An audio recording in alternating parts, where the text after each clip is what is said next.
S'il y avait des hommes là, femmes, on pourrait aussi dire aujourd'hui que le Cameroun est dirigé par une homme là. Chantal Biya offre à la façon d'une vraie présidente de la République.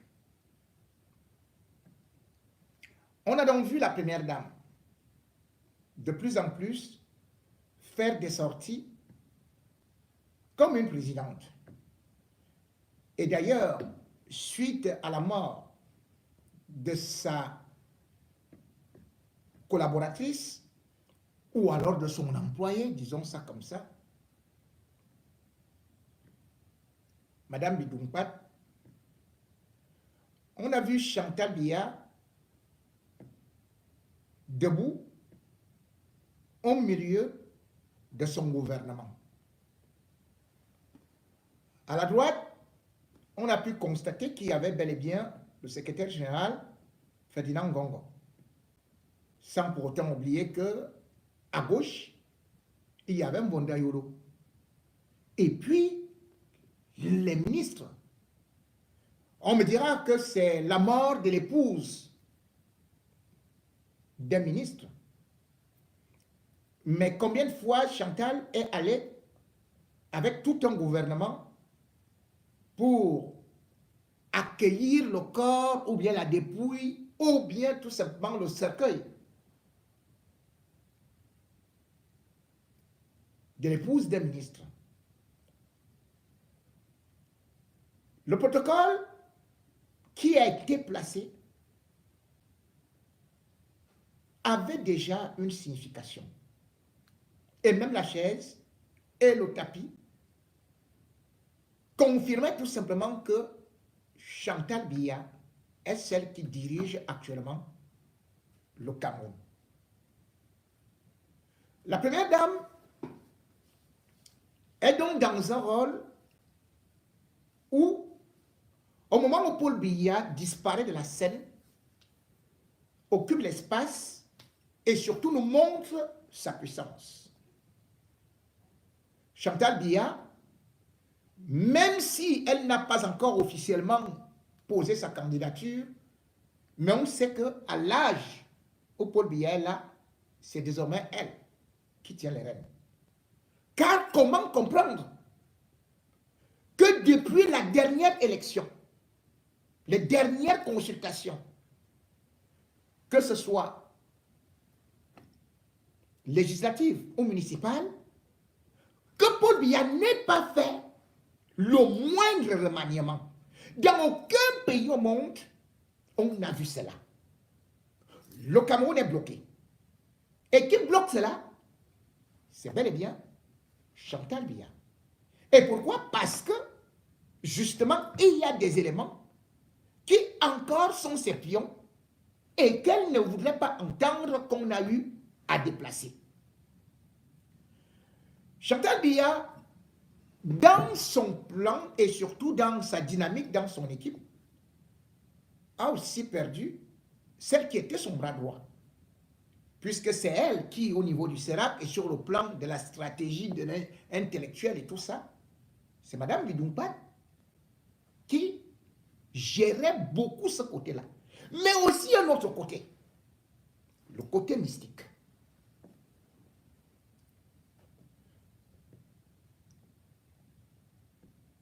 Madame Bidumpat, pas à son âme, était réputée au palais. Parce que beaucoup de gens disent toujours, dès qu'on est mort, on respecte la mémoire. Mais beaucoup savent au palais ce qu'elle pouvait faire. Et puis aussi, c'est vrai que chez les Africains, on dit toujours que derrière une mort, il y a une explication. Oui, même chez les Blancs, il y a toujours une explication. Si ça ne peut pas être une maladie, ça peut être un accident, ça peut être ceci et cela. Mais qu'on voit toujours un côté mystique. Madame Bidumpat n'était pas aussi malade comme on pouvait croire.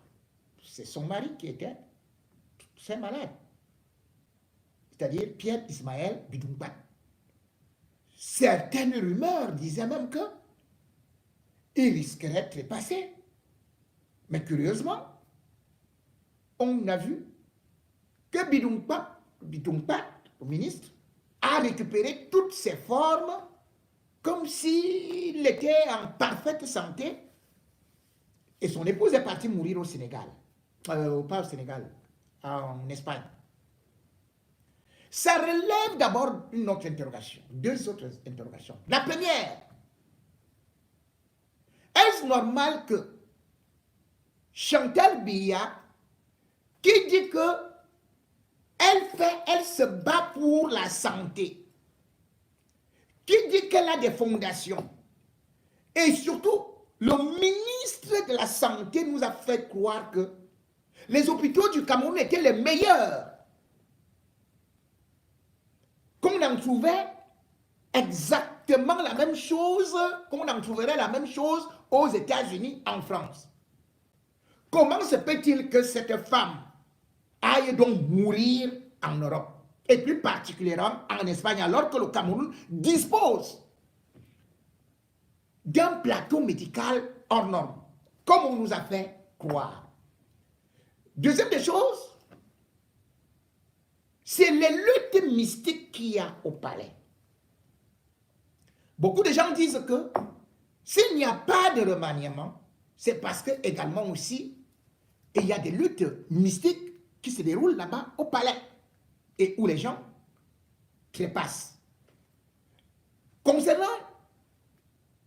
Madame Bidumpat, je n'aimerais pas croire à toutes les histoires qui sont distillées, mais je voudrais tout simplement relever que avec Chantal Biya, bien évidemment, il y avait des missions qui étaient effectuées au Bénin, au Burkina, ou alors avec certains qui venaient du Grand Nord.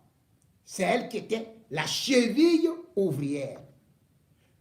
Certains parleraient du côté de son mari, je ne sais pas ce qu'il y a là-bas, mais toujours est-il qu'au palais, on parle quand même de beaucoup de choses qui ne sont pas du tout catholiques. On va dire, la sorcellerie n'existe pas au palais. Et pourtant, c'est Brenda Biya et même tous ceux qui sont là-bas qui vous diront que la seule chose qui existe au palais d'Etoudi, c'est la sorcellerie. Allez demander, ne serait-ce qu'au général Amougou. Certains même ne parviennent pas à s'asseoir dans leur bureau, sur leur bureau. Ils prennent plutôt, ils arrivent avec des matelas, ils s'assoient. Parce qu'ils disent que c'est hanté, que c'est mis à tel ou tel côté. Et comme c'est elle qui était donc le bras droit de Chantal, elle était beaucoup visée aussi.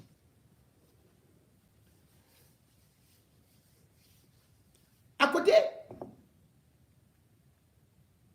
il faut savoir que si Chantal Biya ne veut pas que les choses changent, c'est parce qu'elle a des intérêts depuis fort longtemps. Et là-bas aussi, on dit qu'elle-même, elle aurait été envoûtée.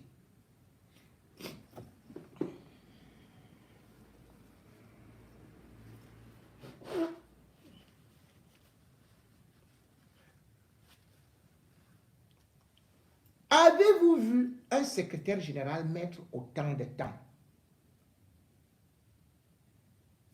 à la présidence de la République? Avez-vous vu un secrétaire général avec autant de scandales qui n'est pas puni? Mais ce qui est curieux, c'est que le même secrétaire général, c'est-à-dire ministre d'État Ferdinand Ngongo, a réussi à faire déplacer la première dame chez lui pour le mariage de sa fille, qui elle-même est déjà mariée aux États-Unis. Chantal s'est déplacée. Vous avez vu juste une petite vidéo. Parce qu'à l'intérieur, Chantal se comporte maintenant comme une présidente. Que c'est elle la présidente de la République. Puisque Paul lui a dit qu'on ne filme pas, on a pris tous les téléphones, on a mis ça dans les seaux. Personne ne pouvait filmer Chantal Biya avec sa garde. Mais arrivé là-bas, Chantal Biya n'a pas bu, n'a pas mangé. Pourquoi? Parce qu'on disait que elle-même, elle était piégée.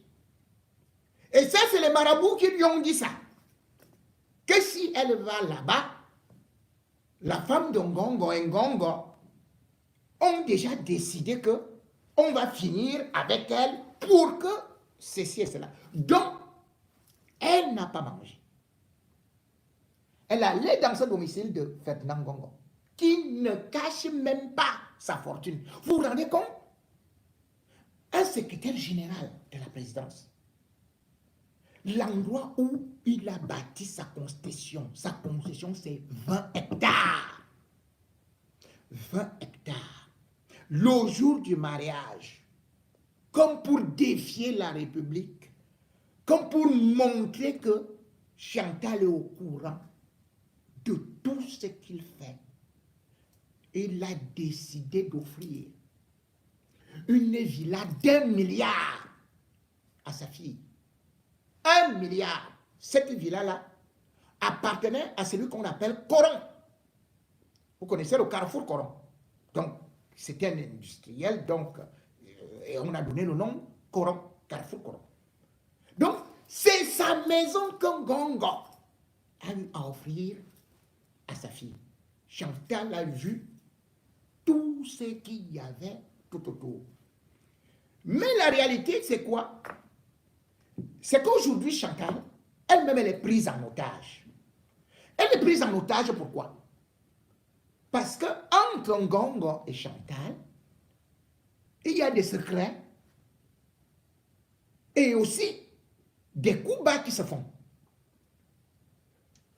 Déjà, il y a un audio où un marabout, parce que quand je parle de marabout, vous croyez que c'est des blagues. Hein? Un marabout est parti voir Mondayolo, a été amené au cabinet civil pour aller faire des confessions. Ces confessions-là, c'était que il avait soigné la femme, la nièce de la femme de Ngongo, donc Céline Ngongo. Sa nièce souffrait de folie. Et après avoir réussi l'exploit, la famille Ngongo, c'est-à-dire que Ferdinand Ngongo et son épouse, ont donc demandé au marabout de s'occuper du cas de Chantal Biya. Mais comment alors? Selon le marabout, qui s'est confié à Mondayolo, c'était en la rendant folle. Et pourquoi?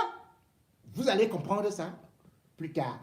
Je vous mets d'abord l'audio du marabout, qui est d'ailleurs un chef à Timati, qui a été amené à la présidence de la République et qui dit qu'il a été recruté. Attendez, ce n'est pas moi qui parle. Écoutez-le. Parce que vous allez dire que, oh, on invente. Un jour, il m'a dit attendez. La femme de son grand frère, elle s'appelle Céline, pensez que c'est le nom qu'elle m'a donné, qu'elle aussi, elle a ses choses, si je peux l'aider. Bon, c'est là que je dis, mais si elle a ses choses, si je peux l'aider, si c'est un truc que je peux faire, je peux le faire. Mais si c'est pas un truc que je ne peux pas faire, je ne peux pas. C'est comme ça qu'il m'a mis en contact. Et immédiatement, la maman m'a dit, elle voulait des trucs pour protéger son corps. C'est tout. Et c'est comme ça que j'ai fait l'étude pour protéger son corps. Et on s'est séparés. Et quelques temps, longtemps encore plus tard, c'est comme ça que m'appelle, Nadéché m'appelle encore pour me faire part d'eux. Ils ont un problème parce que la première dame les a tourné le dos. Et si je peux leur faire un travail, ils vont m'envoyer 300 000 francs pour le transport. Ils vont me loger dans un hôtel vers Lembe. Et la première dame, je le rends folle. Et parce que son mari a l'avenir de prendre la présidence. Et si je le rends folle, ils vont changer ma vie. Attends. Et Tu as rendu la première dame folle. Reprenons cette histoire. Attends, revenons un peu en arrière. Excusez-moi. On revient là. J'espère que si c'est un truc on que n'est je pas peux fait faire, rendre je fou. peux faire. Mais si c'est pas un truc que je ne peux pas faire, je ne peux pas. C'est comme ça qu'il m'a mis en contact. Et immédiatement, la maman m'a dit, elle voulait des trucs pour protéger son corps. C'est tout. Et c'est comme ça que j'ai fait des trucs pour protéger son corps. Et on s'est séparés. Et quelques temps, longtemps encore plus tard, c'est comme ça alors que Maléchie m'appelle encore pour me faire part de. Ils ont un problème parce que la première dame les a tourné le dos.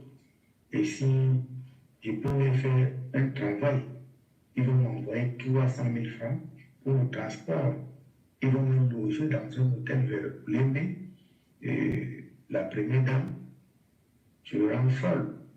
Et parce que son mari a l'avenir de prendre la présidence. Et si je le rends folle, ils vont changer ma vie. Et là-bas, moi, je vais voir comment je vais devenir. Bon, c'est comme ça que je suis resté. Et je leur ai dit, ok, j'ai compris. Quelque temps encore, ils m'ont appelé si je suis prêt pour qu'on m'envoie l'argent. Bon, là-bas, vraiment, moi, je n'étais pas d'accord et je ne peux pas faire aussi les choses comme ça. Ok. On laisse d'abord comme ça. C'est une histoire qui peut être rocambolesque. Mais vous devez aussi vous poser des questions. D'où vient cette puissance de Ngongo? D'ailleurs, comment Ngongo, qui n'est pas le frère de Chantal Biya, parvient à avoir autant de pouvoir au palais? Ngongo, la vraie histoire cachée,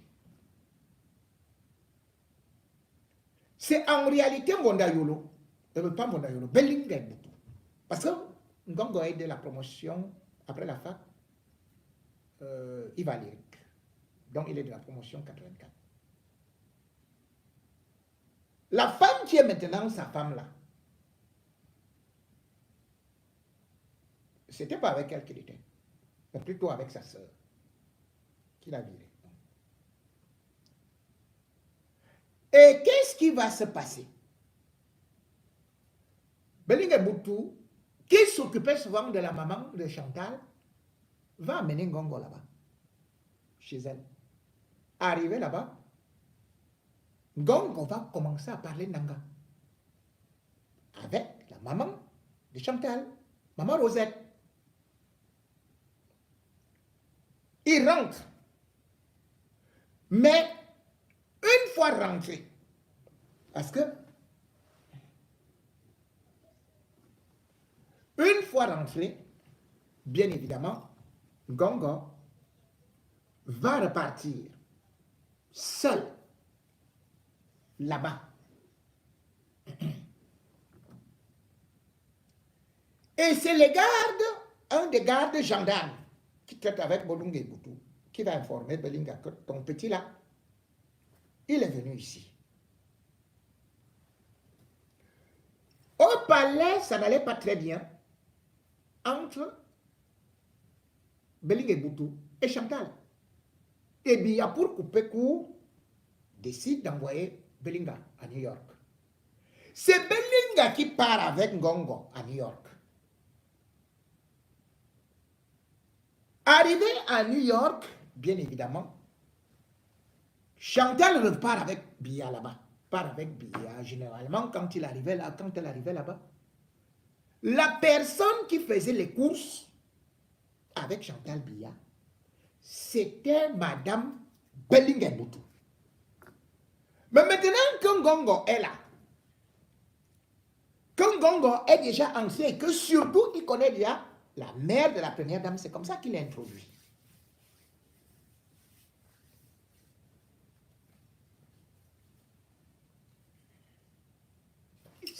Il commence à devenir le garçon de course de la première dame. À cette époque, Sa femme actuelle, Céline, elle était coiffeuse au quartier Yonkers. À cette époque, Ngongo roulait avec une Chrysler noire, tête de cochon. À cette époque, il sortait avec une béninoise. Et c'est cette béninoise-là qui va l'amener chez d'autres marabouts, chez des marabouts béninois. Les fréquentations entre Ngongo et Chantal commencent donc à... moi, je ne parle pas des affaires des grands. Je ne parle pas des affaires des grands hauts. Mais Maman Rosette, qui est morte là, Ngongo, toi-même, tu sais comment Maman Rosette a fait pour mourir, non? Moi, je ne veux pas parler d'abord de ce dossier-là. Je vais parler de ça après. Parce que tu savais que un beau jour, elle va en haut. Allez demander à Mbongo.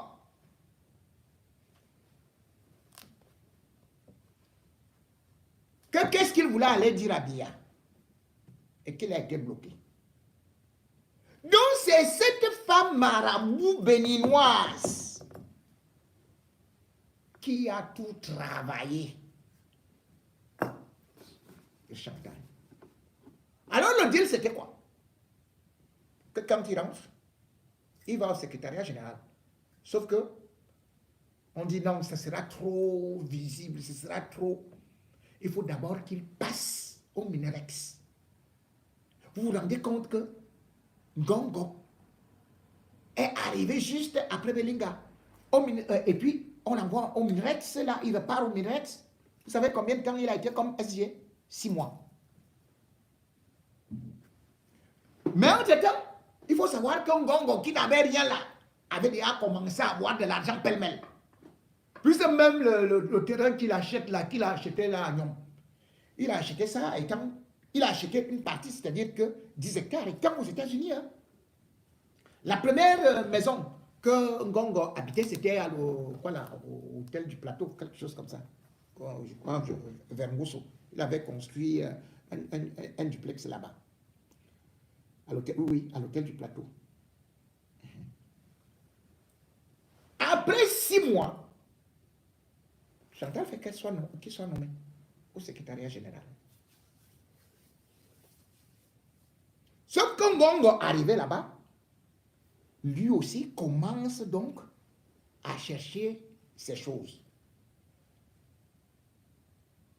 Céline Ngongo n'a jamais été l'ami de Chantal. Vous pouvez comprendre pourquoi. Et arrivé, il y a donc eu aussi des choses qui ont fait que Chantal prenne un petit recul. Parce que Ngongo va d'abord commencer avec qui là comment on l'appelait comment on appelle Atano on a Josiane. Une fille Mvogatemga qui va loger à Kuwait City. Il va d'ailleurs prendre la maman de cette fille-là qui va mettre dans les ADC. Elle vendait les beignets. L'histoire là va arriver dans les oreilles de la présidente. Mais l'histoire encore la plus choquante, c'est vrai que quelques temps après, cette histoire-là a mal tourné parce que ça s'est achevé dans des histoires de sorcellerie. De haute sorcellerie. Parce que là-bas, la fille a tellement connu des problèmes, les marabouts venaient et faire ceci et faire cela. C'est une histoire de fou. Donc d'ailleurs, Mbondo Sylvain Mbondo, il connaît la totalité de cette histoire, de cette fille qu'il a sauvée de l'excès de haute sorcellerie parce qu'elle partait. Il y a aussi donc eu, c'est-à-dire que le moment où Ngongo a eu quelques petites fragilités ou bien l'entente n'a pas été très bonne,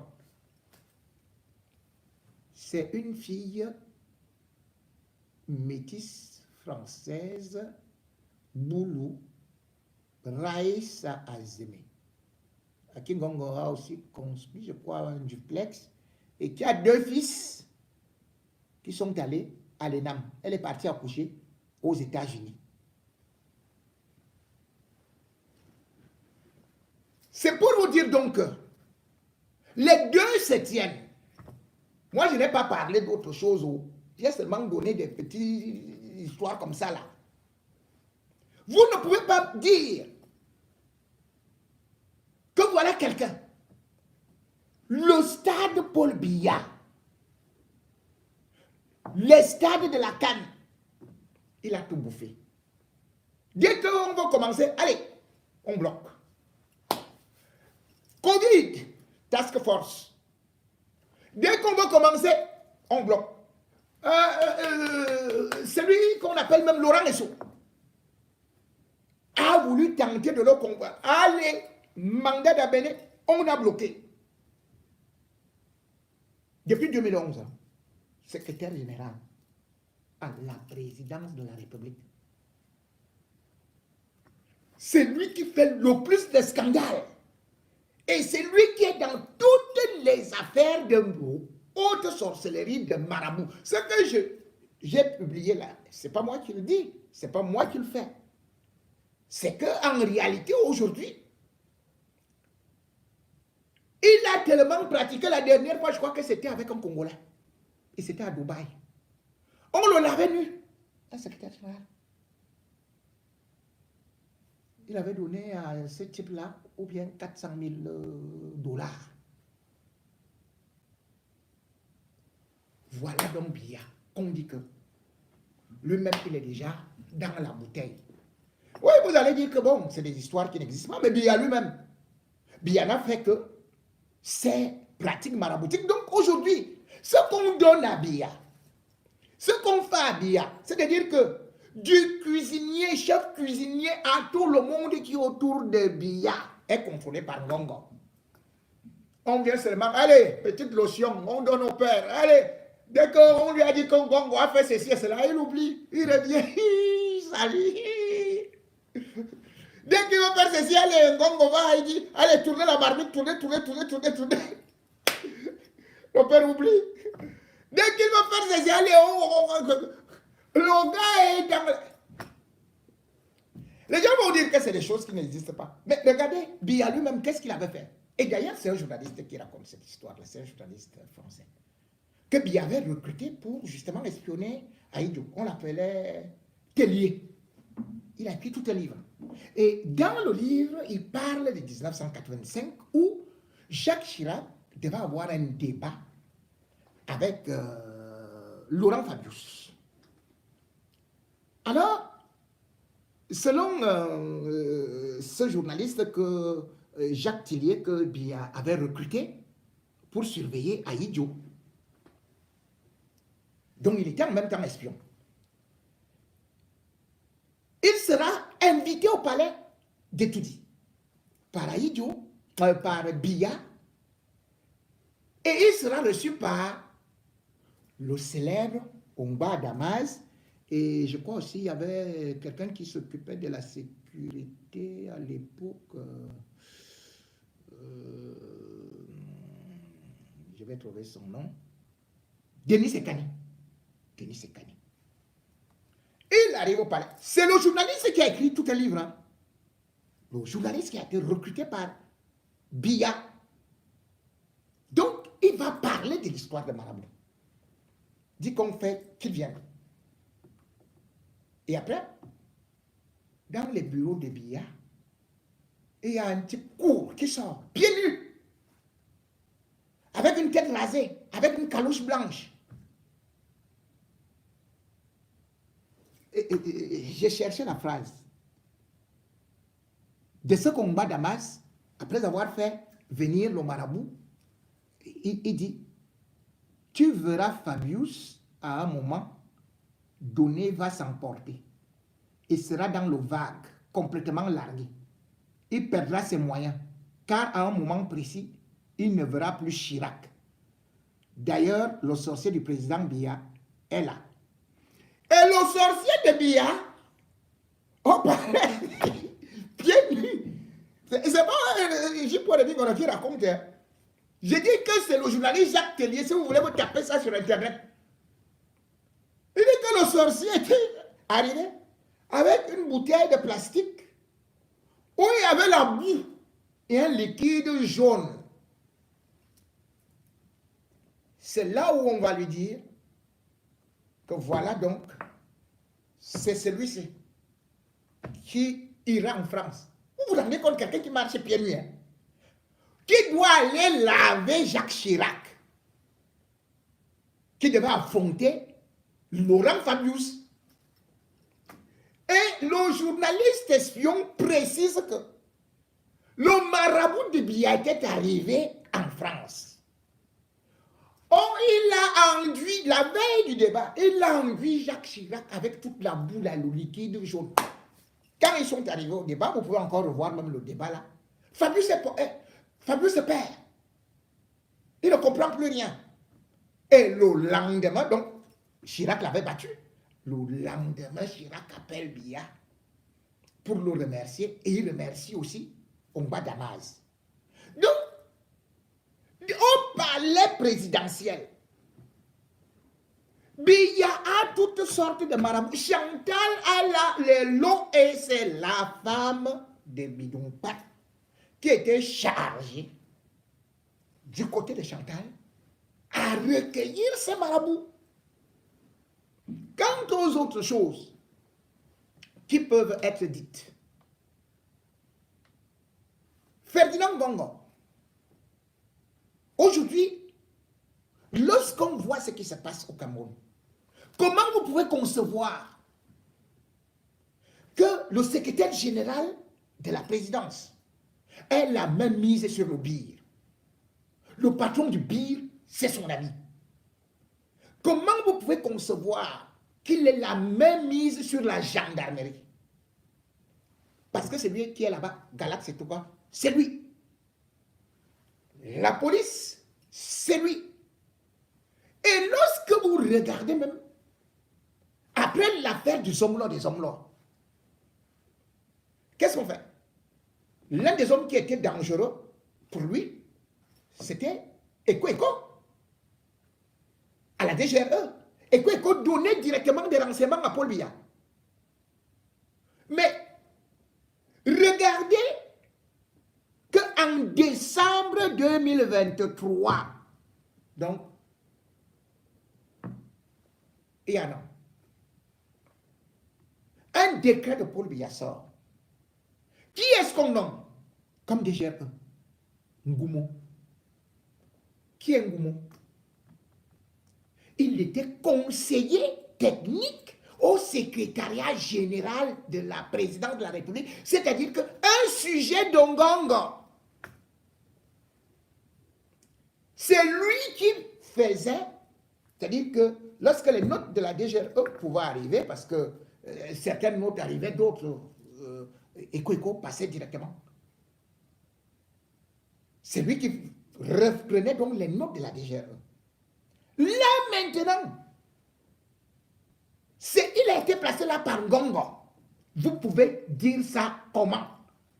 Est-ce que Paul Biya, s'il avait vraiment la main, et sachant que le même Ngongo qui utilise Martin Savon, parce que c'est depuis les années 2013 que Ngongo est avec Martin Savon, parce que Abibé, pour traverser, machin, et tout, c'est Savon qui s'occupe de ces choses là-bas.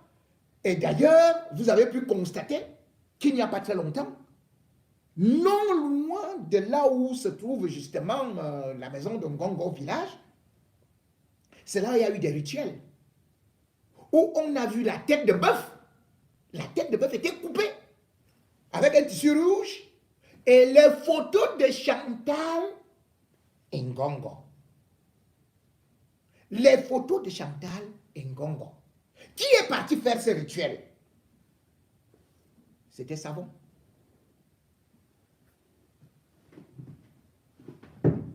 Donc, là-bas, il y a la magie noire, blanche, tout se mélange actuellement au palais. Et Paul Biya n'a pas la capacité aujourd'hui d'avoir de la lucidité parce qu'il est cerné. Sinon, on ne peut pas expliquer que chaque jour, wow, il y aura remaniement. Après, il n'y a plus rien. Oh, il y aura ceci. Voilà ce qu'un président va signer. Son pays est en train de croupir dans des problèmes. Il est incapable de tenir un conseil supérieur de la magistrature. Il est incapable de tenir un conseil des ministres. Mais le décret qu'il signe concerne plutôt les dots. Comment vous voulez que Paul Biya, à partir de 2013, il avait commencé à dire que son gouvernement n'était pas compétent. Et d'ailleurs, il avait même dit, encore beaucoup plus tard, qu'il fallait changer les équipes, injecter le sang neuf.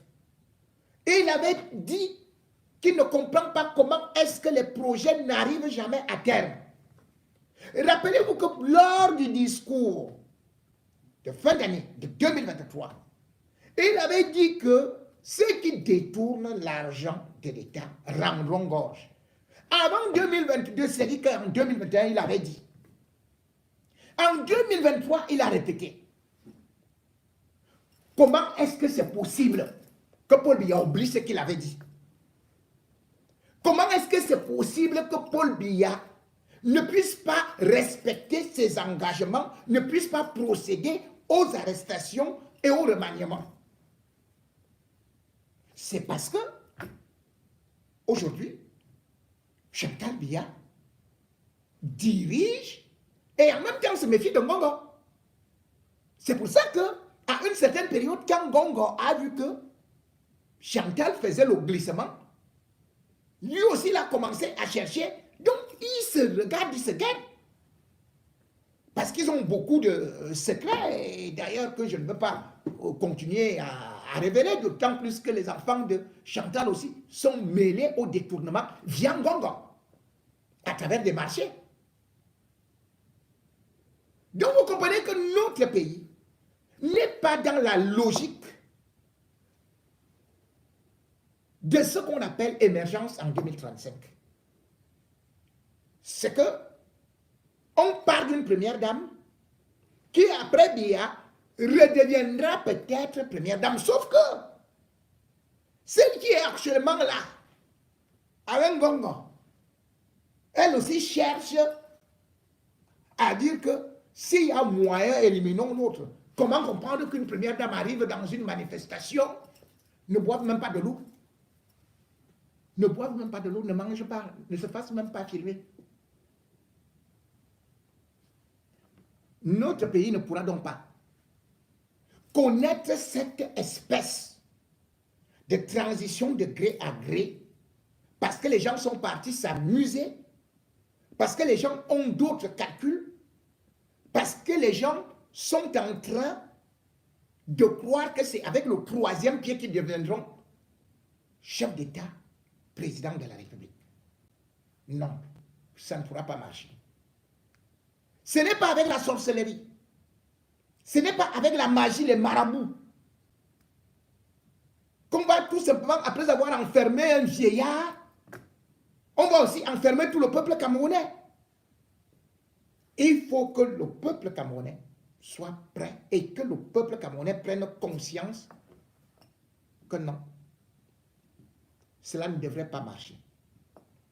Et qu'il faut se libérer parce que nul n'a la possibilité de pouvoir être là à vie. Et d'ailleurs, puisque nous n'aimons pas raconter toujours des histoires sans nous baser sur l'actualité internationale, on a pu voir comment ça a influencé en Libye. Toujours des histoires comme ça.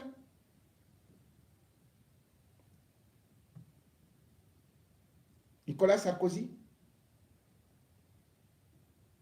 avec Paul Biya, ont tué, ont été dans le complot pour l'assassinat de Kadhafi. Pourquoi? Est-ce qu'on n'a pas cité le nom de Chantal Biya?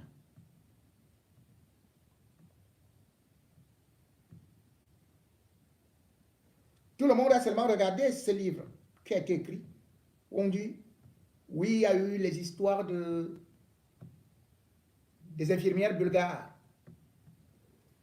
en Libye qui, disait-on, avaient contaminé des enfants où ils étaient 648 là en 2004.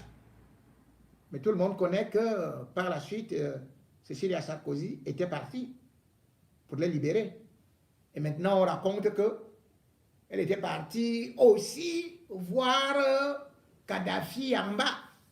Elle était avec Claude Guéant. Et ce qui s'est passé là-bas, c'est ça qui a provoqué le courroux de Sarkozy qui, bien qu'ayant reçu Kadhafi en 2007, le traitait déjà de terroriste en 2011. Et on sait d'ailleurs que c'est suite à un coup de fil de Kadhafi que bam, 3 mois après, Kadhafi qui était en train de dire que je t'aime, I love you et tout et tout. 3 mois après, c'était le divorce. Mais ce que les gens ne savent pas, c'est que les services secrets également ont parlé d'une rencontre.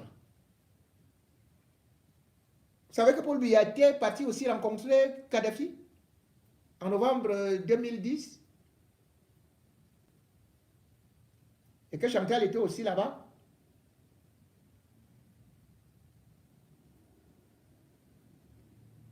Et que quelqu'un est venu aussi le voir pour... Bon, enfin, c'est la suite de l'affaire qui sera racontée. Mais pour l'instant, comme je suis en train de partir, je vous laisse juste avec l'histoire de Cécilia Sarkozy. Ça, ce n'est pas Chantal Sarkozy. Bon, voilà. Allez.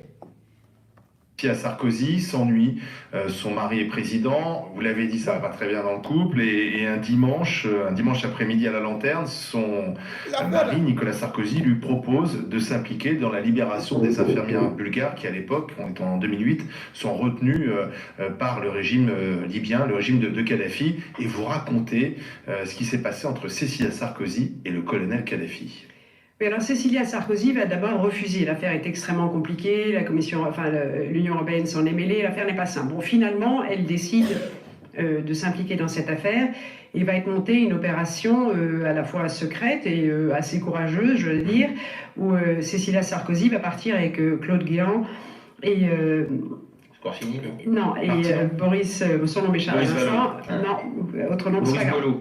Oui, non, c'est celui qui sera ambassadeur ensuite. Oui, c'est lui, oui, c'est ça.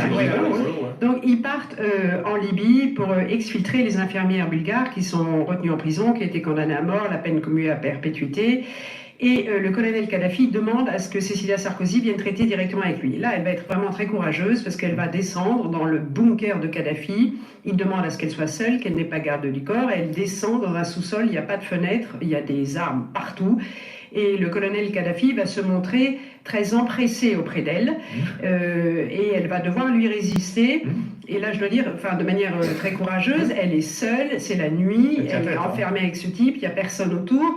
Et voilà, il essaye de la toucher, il essaye de l'embrasser, elle négocie. Bon, et la nuit se passe, elle obtient gain de cause et elle réussit à sortir. Immédiatement, une voiture est envoyée, on libère les infirmières, on les fait monter dans l'avion. Voilà.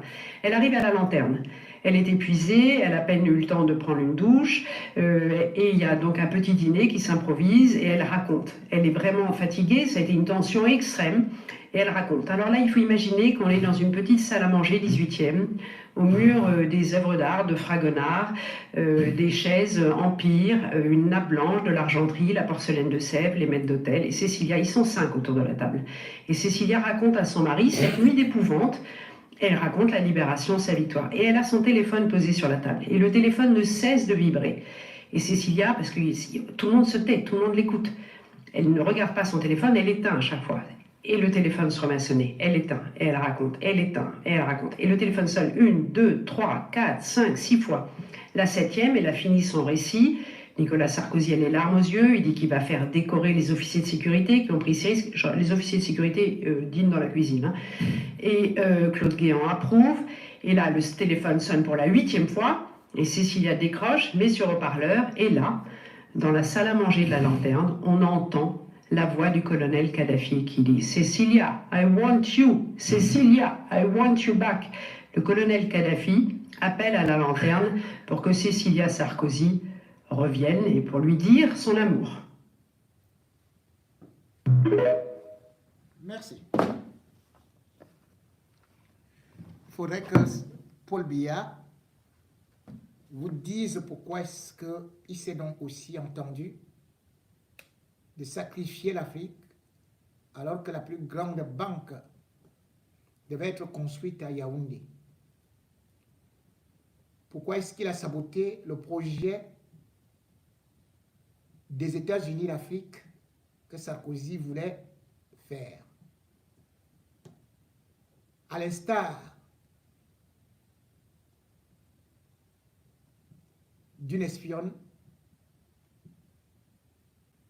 Chantal a aussi su jouer un très grand rôle et Paul Biya n'avait plus qu'à balancer tout de Sarkozy, tout de Kadhafi.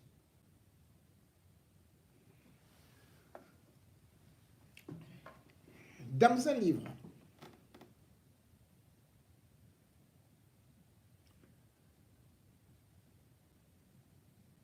écrit par Vincent Hugues en 2014, c'est intitulé Reine d'Afrique, le roman vrai des premières dames. Lisez un peu les pages 41 et 42. Vincent Hugues, reporter express reporter dans le journal Express, et je crois enseignant à l'école de journalisme de Lille et aussi à l'école des sciences politiques de Paris. Il va vous brosser un peu le portrait de Chantal Biya. Et puis, si vous voulez, nous parlerons de ces rapports des services secrets sur la mort de Kadhafi et quel rôle a joué Biya par rapport à Chantal Biya. Vous la voyez, vous la sous-estimez, ne vous en faites pas, vous risquez d'être surpris. Chantal Biya est coriace. Ne vous fiez pas à son rire naïf, à sa démarche, à ses expressions. Chantal Biya est au cœur du pouvoir. Et comme son mari, elle manœuvre tous ceux qui sont autour d'elle. Et comme son mari, elle a son gouvernement. Et comme son mari, elle fonctionne avec les marabouts.